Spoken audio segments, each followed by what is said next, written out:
hi, good morning. I thought I saw you come in here. We met last night, remember? I had the sled with me. I'm Jordan. Oh, here, I made you a sweater. Last night? Yeah, it's just something I do with my hands. I hope I got the size right. I'm pretty sure I did. I have a brother, and I use him for sizing comparison. And I have a pretty good eye for that sort of thing, so I just went ahead and made you one because, you know, I was up. Are you peeing? Yeah. Oh, I never sleep. I don't know why. I had a roommate, and I drove her nuts. I mean, really nuts. They had to take her away in an ambulance and everything. But she's okay now, but she had to transfer to an easier school. But I don't know if that had anything to do with being my fault. But listen, if you ever need to talk, you need help studying, just let me know, because I'm just a couple doors down from you guys, and I never sleep, okay? Thanks. I will. Are you done? I can't start. Because I'm here? I think so. Weird. Yeah. Well, I have to go. Me too. Bye. All right, so are we talking about Michelle or are we talking about Tiffany? I'm confused. Michelle.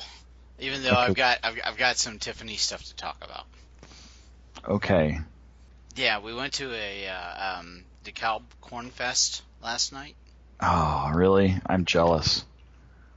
Why? I'm not being sarcastic either because I love going to those festivals. I miss that about the Midwest. Yeah. Really. I miss that. I mean, that's something that has always been one of Chrissy and my favorite things to do. Okay. And we really didn't go there so much for the festival part of it. There was a local band that we like called Seventh Heaven, and I know Seventh Heaven. They're good. Yeah, they're awesome. And then Tiffany was performing, which was really kind of funny because Tiffany was on first, and then Seventh Heaven was on later. And so it was kind of the ongoing joke with the wife and I. They're like, "Oh, now Tiffany's opening up for Seventh Heaven." But it was just a festival because they're doing bands there all day. I think she just happened to be in an earlier time slot. I'm sure she had to go to another thing. But, so, I mean, we made it a point to go out there to see her. And, yeah, I mean, without going too much into the depth of what I want to talk about, that was kind of the gist of going there was, for me, was to be able to see the iconic 1980s Tiffany again, in her older self. All right, cool. All right, well, we can talk about it a little bit. Okay. I won't have a lot to add, but no, it's really, spoiler. It's really going to be picking on the people that go to these things and don't allow the artists to have evolved. Okay. So that's kind of what I'm framing that out as, and if this goes into another podcast, which I'm thinking since it's a music topic, it's going to be a mixtape topic. Okay.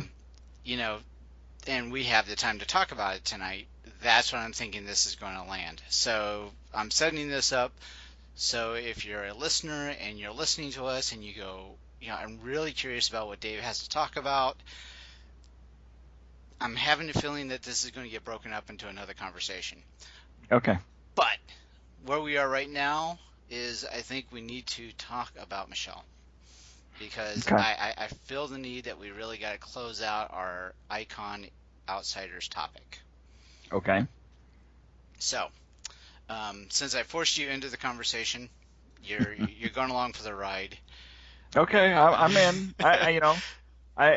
We'll see how this goes. It'll be interesting. And and Rose not joining us because she didn't feel that she had enough to contribute about Michelle Meyrink. What she doesn't realize is that I kind of shanghaied the show because I want to be able to talk about a movie that I got kind of hit in the family jewels about, mainly being Valley Girl. So Michelle was in that one also. So this is kind of my ability to be able to talk about that, and also one of my absolutely favorite 80s movies of all times, Real Genius. Okay. So here we are. Sword of Omens, give me sight beyond sight. Greetings, Starfighter. You have been recruited by the Star League to defend the frontier against Sewer and the Kodan Armada. Get ready. Prepare for blast-off. Hey, Doc, we better back up. We don't have enough road to get up to 88. Roads? Where we're going, we don't need roads. Remember, no matter where you go, there you are. This is 80's Reboot Overdrive Podcast. We were dancing just like Swayze when Jennifer Grey had nose. Oh, how I miss the 80s, but I'm too young to really know. Too young to know. Oh my god. That is like so dated. This is 80's Reboot Overdrive. I am Dave, and online I have got 80's Auto Reverse, Scott. Hello, everybody. It's great to be back. You know, we've been doing this thing called the Icon series, and we were picking on our favorites from The Outsiders. This is our kind of like a bonus episode of our podcast for that particular series, because we're going to be talking about an actress who is involved in the movie, maybe not as iconic as the other people that were in that movie, but by her own rights, I think she is most definitely an 80s icon. So we're talking about Miss Michelle Meyrink. So this is our final episode of the series for The Outsiders. She actually started with that movie in 1983, The Outsiders, playing Marcia. And 1983, same year, she was in Valley Girl, Susie Brent. 1984, Revenge of the Nerds, Judy. Same year, 1984, Joy of Sex. And in 1984, very iconic TV series called Family Ties. 1985, absolute loved her as Jordan in Real Genius. 1985, One Magic Christmas, Betty. 1987, Nice Girls Don't Explode. What an interesting title. 1987, Tonight's the Night TV movie. And then 1988, Permanent Record. And then after that, she fell off of the acting map. So she hasn't been back in the acting gig since the 80s. That's really, really interesting. You know, that she would give all that up after, being, in these movies. Yeah, it's interesting that it was only 5-year span. Yeah. Yeah, exactly. And, and what I had read a little bit was that she had been involved in, at that time, I don't know what she's into nowadays, but I think there was something around Zen Buddhism where she was kind of finding herself, and the industry wasn't giving her what she needed, to grow. So I respect that as a person. I think I was reading somewhere in there that she's an instructor, an acting instructor now, as of April 2013. So she's continued in the acting field, but I think she's just a teacher, which is respectable too. Yeah, definitely. Do you have a favorite Michelle 80s moment? Well, I think it's the same one as yours. I think it's Jordan from Real Genius. Sure, okay. Yeah, I loved her character in that. She played it so well. She was just so hyperkinetic. I think today they would call it ADHD or something. They'd give it another different label. She was hyperkinetic. That's what she called herself, I believe, in the movie, right? Yeah. Yeah. But she was just she was energetic and fun and so dang cute. Yes.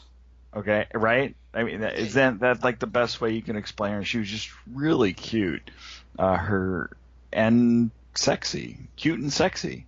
Yeah, she was. For being like as smart as she was in, that whole movie was based around a bunch of star children that were supposed to be brilliant, right? Right.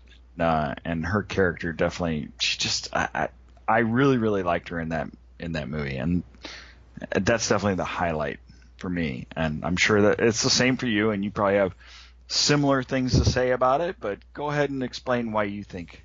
What do you think about it? Oh, about Real Genius? Yeah. Or, very quirky, likable, dare I say sexy, but, I mean, just awesome to watch her and play the role and be the, I don't know, it's tough to explain, what she brought to that role was just something that really, I don't want to say it was Girl Next Door. I don't want to say it's, like your Kelly LeBrock sex pot kind of a thing. It's nothing like that. It's just she was so different but lovable. I think part of it, you and I coming from this type of like a background, I guess, is we related to Matthew Broderick from War Games, right? Right. So we kind of had that computer kind of what I guess you would call geeky, although it's really not that geeky. Whatever you want to put that label on it, but we kind of came from that thinking process, the way computer people think, or those people that they portrayed in that movie thought, and I think that's what made her attractive to us, because we thought in that similar process of the way they portrayed the characters in that movie. Yeah, I see where you're going with that, and she's, if you had like, in high school you were in a computer club or the chess team or whatever it was, in your realm of nerd, Mm-hmm. she was the girl that you would love to have had there. Right. Yeah. So I get what you're saying. She's definitely the one that you were like, yeah, if we would have this person in our chess team, that would be the bomb. Mm-hmm. And yeah, I'm with you. I totally that's probably exactly it. Where it was like the girl that you wanted to be part of your D&D team. Yeah. Well, I mean, you think about it. Not only was she in Real Genius, but she also played, as a nerd in Revenge of the Nerds. Yeah, exactly. And so she had that something about her that she was able to draw that in our way of thinking, that nerd way of thinking that I guess you would call us. I'm not calling myself a real genius by any means. No, not at all.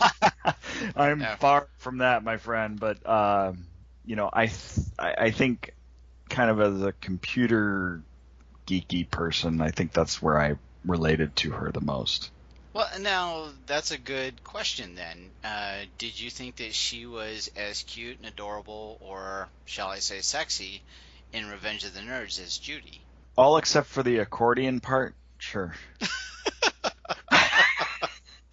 Yeah, the accordion doesn't really exude sexiness, does it?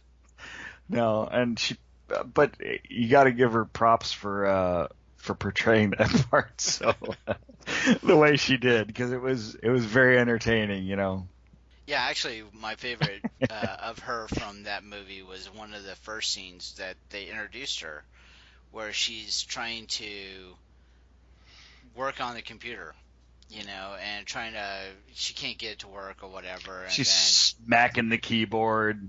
Yeah, she's sitting there hitting her head against the screen or whatever it was, and was it Gilbert, came over and started to help her, Mm-hmm. And started explaining that, computers are, you just need to work with them and all that stuff, and eventually, they can be an extension of our personality. I think he was going in that direction or something like that. And he ends up putting that graphic up of them dancing together, and so, but that I don't know, that movie, she didn't portray it for me. I mean, she was cute, and I liked her character, and I thought that what she brought to it was a great personality, and I love the writing of it, the character development of she was the gateway to the Omega Moos Mhm. for the Lambdas, and I thought, okay, well, that's a cool character, that was a great way, and then she portrayed it really well, because it was like, they're at their party, and she's like, well, I don't understand why everybody's not having a good time, and then now it's okay, let's break out the accordion, maybe that'll help. It was funny, I mean, it was good stuff that she was able to really sell. But she played awkward very well. Yes, yeah, she does. But yeah, I don't know. It wasn't until Real Genius that she really, became, that other echelon of desirability, if you will. Mhm. Yeah. Yeah. She's really cute in that. Yeah. Going back even further, Valley Girl, which was listed in 1983. This is my opportunity to be able to spend a little more time on this movie. Even though on a previous podcast I had gotten a little bit of slack about liking it, and I know, Scott, you're on the same fence as I am around liking the movie. Oh, I love the movie. Yeah. I love it. So, well, I grew up in Southern California, and I don't know where Rose doesn't really care for it that much, I don't think. And she's from the Southern California area too, so I got it. Like, I understood it. I related to it because I was part of that era. I mean, I knew it. So when it came out as a movie, it really, I had heard about these things. You hear things through the grapevine, but that really solidified it as to what Valley life was really like. So, but there, that whole movie, I think the soundtrack is amazing. Yeah. I think I'd heard actually a lot of people had said that nobody really talked a lot like that. That was just way over Hollywood, over the top Hollywood. It was exaggerated. Yeah. But in reality, there was a different culture in the Valley versus some of the other towns that were not in the Valley, say some of the beach cities and stuff. Which that movie personified, right? Because you had the Randy character who's, suddenly in the Valley and being, from the city and being much different. Yes. So, do you remember Michelle's? She played Susie. Do you remember her storyline in that movie? I don't remember her storyline, but I was looking back at some just some pictures from the movie. Yeah. From some stills that they have out there on IMDb, and I do remember seeing her character. I just don't remember. It's been a long time since I've seen Valley Girl. Oh well, yeah. We're talking about a lot of these movies that have been out 30 years plus, and the chance to see them nowadays is not quite as easy to do as it was 25 years ago when they were still in the circulation. So even with Netflix, you might find a gem every once in a while, but most of these you just don't see unless you have it on DVD and pop it in. Well, what I did was I took the liberty of looking up to make sure I had the right character, because like you, it's been a while since I've seen Valley Girl, and I wanted to make sure that I remembered what Michelle did in that movie. And what it was is she's the one that they had a subplot going on where she was interested in this other guy named Skip, and Skip had a infatuation with her mother. Oh, wow. Right. Okay, it's coming back to me now. Yeah. Right. And so, the Skip character, I remember there was a situation where he was a grocery delivery guy, and he was dropping off groceries, and the mother was coming on to him, and then he was invited to Susie, aka Michelle's party, and so the hope was that he would come, and then that was where the mother kind of noticed him and said, oh, okay, wow, I like Skip.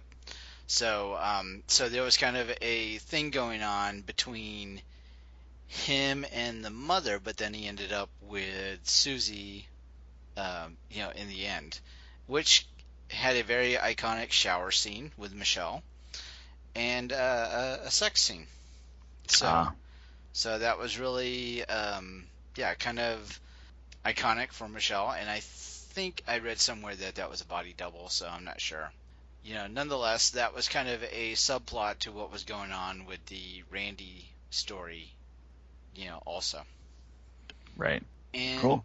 Yeah, so that's what she brought to that. The Outsiders, she was really just Cherry's sidekick. Right. She was her best friend or whatever. Her Right. BFF. Right. Right. She was there when they were at the movie theater, and she was joking around with Two-Bit. I remember that. But yeah, just I don't remember her having a lot of meat in The Outsiders. No, she didn't have a lot. I don't know how many lines she even had in that one.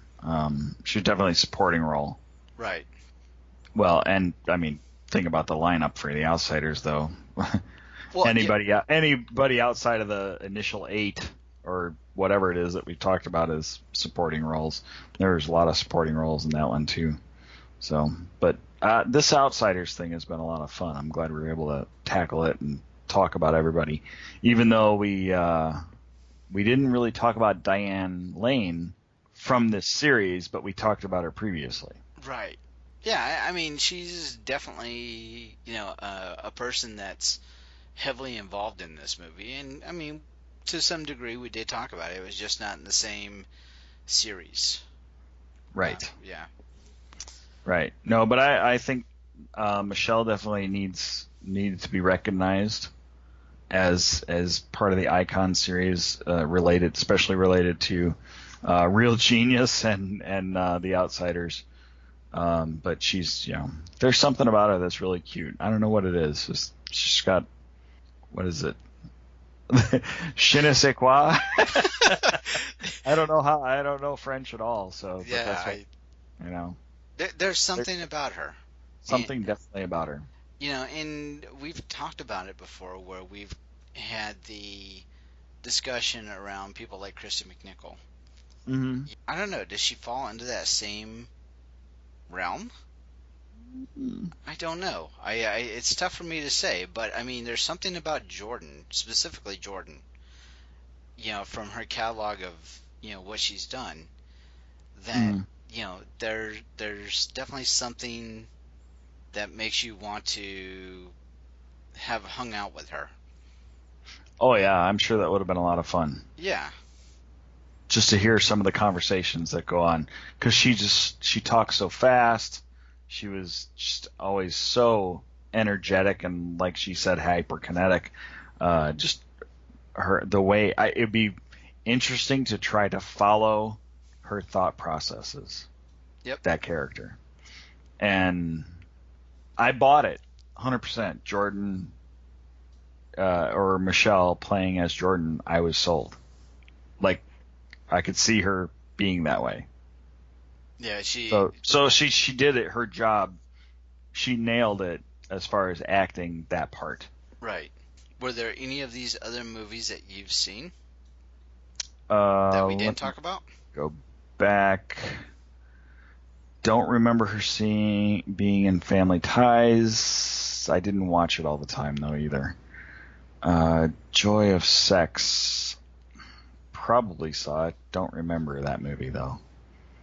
Cameron Dye, Michelle Meyrink. She got second billing. Colleen Camp. Yeah, I don't remember this movie at all. Yeah, really. I mean, outside of surprisingly, yeah, I was 16. I should remember. A movie like that, yeah. Yeah. With a title like that. 84. Yeah, 16. A title like that, you'd be like, really? No, Revenge of the Nerds. She definitely stands out in Real Genius as Jordan. Totally stands out. I never heard of Nice Girls Don't Explode, but that title, like you said before, is intriguing. Just that alone. Just the title alone. And let's see what April has a problem. Whenever she gets anything like passionate with a guy, all sorts of things seem to spontaneously combust. The only men she meets more than once are firefighters. Actually, it's Mom's way of trying to keep her little girl to herself, but new boyfriend Andy is having none of such nonsense. So the heat's on. Unfortunately, it's Fluffy the cat who keeps getting caught in the middle. This makes no sense to me. That synopsis, what I just read, is actually the synopsis on IMDb. Yeah, Fluffy the cat? Yeah. You got me. Huh. Interesting. Sounds like it's a reason why I missed that. How many stars? Did it get any stars at all? 5.8 out of 10. Don't remember it. Yep. I wonder if it's available anywhere. See, sometimes it's shows like this that are actually the ones that I missed. The hidden gems, which when we get to talk about our one of our topics that we're going to have coming up is the guilty pleasures one. Right. It's films like this that are going to fall into that category. Yeah, it's kind of like, you saw that? Yeah. So, all right. So then we covered what we needed to with her catalog of movies, or the ones that are iconic to us. I did get some Twitter shout-outs on Michelle. Really? I did. So let me read a few of them. And I actually had it up on my phone because it was a little easier on one. Movie Geekcast at Movie Geekcast says the "Are you peeing" scene in Real Genius. Are you peeing? Yeah. I remember that scene. Yeah, where she comes in and she knitted him a sweater or something like that. Yeah. And yeah. So at 4 o'clock in the morning or something like that, she knitted him a sweater. Yeah, and she's like, "Are you done yet?" He's like, "Well, actually, I can't start." So, like, because I'm here? And she goes, "Well, yeah." I loved her in that movie. Yep. It really was the highlight of the 80s for her. Yes. It was such a fun character. She must have had a blast playing that character too. Oh, it'd be a great question to ask her. Yeah. So, okay, what other Twitter shout-outs you got? All right, so at After Hours TC said playing the accordion at the Nerds Party. So, which we talked about. Yeah. Say you gotta be free. I didn't know you were going to sing. Wow. All right. And, I mean, that's how it went almost. Yeah, I remember that. Say you gotta be me. All right, so the contractor at PJRICCIO69 says hashtag Real Genius. Mm-hmm. Big Chris at Big Chris 8089 says her as Susie in Valley Girl, where she told Randy and Fred, "It's sushi, don't you know?" when asked what kind of food she was serving. Nice. Yeah, there was the moment where they're like, "Oh, what?" Where they weren't invited to the party, but they just showed up. They were serving sushi there. I responded back saying, "Yes!" ! Or the shower scene. So yes, I'm a dog. And then he responded, "Yeah, that was real good too." All right. I had to throw in my own shout out there. Nice. All right, so that is our Twitter shout-outs. Do you have any final thoughts on Michelle? I think we pretty much said it all when we, about talking about Real Genius. I just think her character in that, how she portrayed it she just nailed it, and I think she's one of the hidden gems as an actress of that genre, the 80s, teen movies. I think a lot of people, I think she might have been overlooked in some areas, and I think she's a really good actress, and I'm glad that she continued her career in the acting field. Maybe not behind or in front of the camera, but maybe behind it and training other people to act. So we'll see we'll have to look a little deeper into that possibly. Yeah, I'm thinking, if she's doing what she likes, then Mm-hmm. there you go. That's the what everybody should aspire to do. So, Right. if she was in front of the camera and it wasn't working for her and she just put the brakes on and decided to change gears, and she's now doing what she believes that she, is her calling in life, then I'm happy for her. Right. I mean, you can even add Molly Ringwald to that list of people that do that too, because she stepped out of the limelight because she didn't really like the Hollywood scene. Right.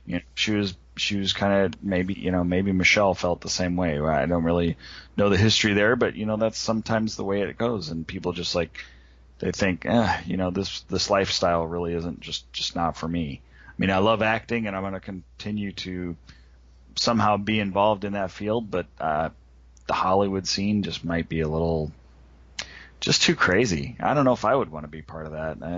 There's some nutty things going on out there. That's for sure. Well, I mean, I've listened to things where, podcasts, where Will Wheaton, for instance, he'll go on and on about how it feels when you get, you're excited about a role or you're excited about a specific project, and for whatever reason, that they decide that you're just not right for it. And it doesn't work out, and then you just have that rejection that's kind of hanging out there. And all these actors and actresses, they do that all the time. Mm-hmm. And I would assume that unless you're a big name, that you're probably stepping into dozens of auditions in the hopes that you're just going to get one of them. So it's a numbers game, right? Where right. you're going to keep throwing yourself in there in hopes that you're going to get the yes. And that's going to wear on a person. Yeah, or maybe you're just another pretty face like Tom Cruise. Well, that's what I said, big name. So if you're going to be a big name like a Tom Cruise or a Rob Lowe, those guys walk into the room, you're like, all right, forget it, he's got it. So you just posted the Rob Lowe episode recently. Yes. And I listened to the beginning of it, and I'm glad you included the part with us and our dog, right. Offie. And I have some good news. We are accepting our first foster doggie tomorrow. She is coming, so we are going to be a waypoint to finding another greyhound a new home. So that is awesome, man. Yeah, it's very exciting. So, and she's only, well, we're not sure which one we're getting yet. It kind of depends on there's a couple of factors that get thrown in depending on which one we get. But there are two that are being moved into our area. One of our friends in the Greyhound group is getting the other one. We're just not sure which one is which yet. One is only a year and a half old, and one is only a year and 8 or 9 months old. So they're very young, so they must have been very bad on the track. That's the only thing. They must not have cared about chasing a small furry lure or anything like that. But yeah, it's a mechanical rabbit, isn't it? Basically, yeah. Yeah. Okay. I don't even know if it's shaped like a rabbit anymore. I just think it's small and furry. Oh, okay. it's something. They call it. Yeah, they just call it a lure. Like a fishing lure. That's basically what they refer to it as. Okay. So, because it could be those dogs, the prey-driven dogs like that, they'll chase chipmunks or rabbits. They don't care what they really look at. Small and furry. That's all that matters to them. Okay. So, but anyway, yeah, we're getting a girl, greyhound, young. They're puppy. I'm sure they're going to be full of energy. We just hope to find it a new home very soon. So that is so awesome. Yeah, and I just have to keep telling myself, don't fall in love with this dog. It's not yours. Well, I know that you and Chrissy are going to give the dog a great time with you. So oh, yeah. I think that's the important part. Yep. Yeah. So That'd be fun. So anyway, I just wanted to share that little tidbit with you before we wrap up. Either wrap up, or are we moving on to another subject, or are we gonna do? Well, I mean, we're still on Michelle, so okay. My final thought on Michelle. Oh yeah, I'm sorry, I totally got. We're allowed. Hey, dude. It's our Look. podcast. We can do that. Hey, look, a squirrel. Ball. Yeah. Ball.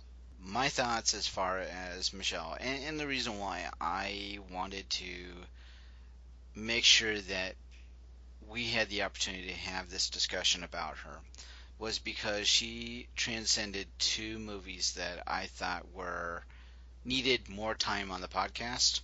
Mm-hmm. That being Valley Girl and Real Genius. Mm-hmm. Revenge of the Nerds, never a bad thing, but also her touching on The Outsiders, that was a great way to segue into those other conversations. Right. So that was kind of, she was my gateway into bringing up, in-depth conversation about Real Genius. Love that movie. Yeah, I just absolutely, I could do a podcast alone just on Real Genius. And, probably even Valley Girl, given the chance. But, I just really, I love what she brought to those, those movies. Revenge of the Nerds also. And so I'm not ashamed to include her as one of our 80s icons. And I'm glad that, we made the time to have the discussion about her. Absolutely. I'm glad, that what you mentioned about Real Genius and Valley Girl, both launching pads for 2 very huge actors to come out of that early 80s, which is Val Kilmer and Nick Cage. So. Yeah. And, her co-star in Valley Girl, Deborah Foreman, was also in Real Genius. Wait, was she really? Yeah. Do you remember the girl that had the affair with the professor? Oh.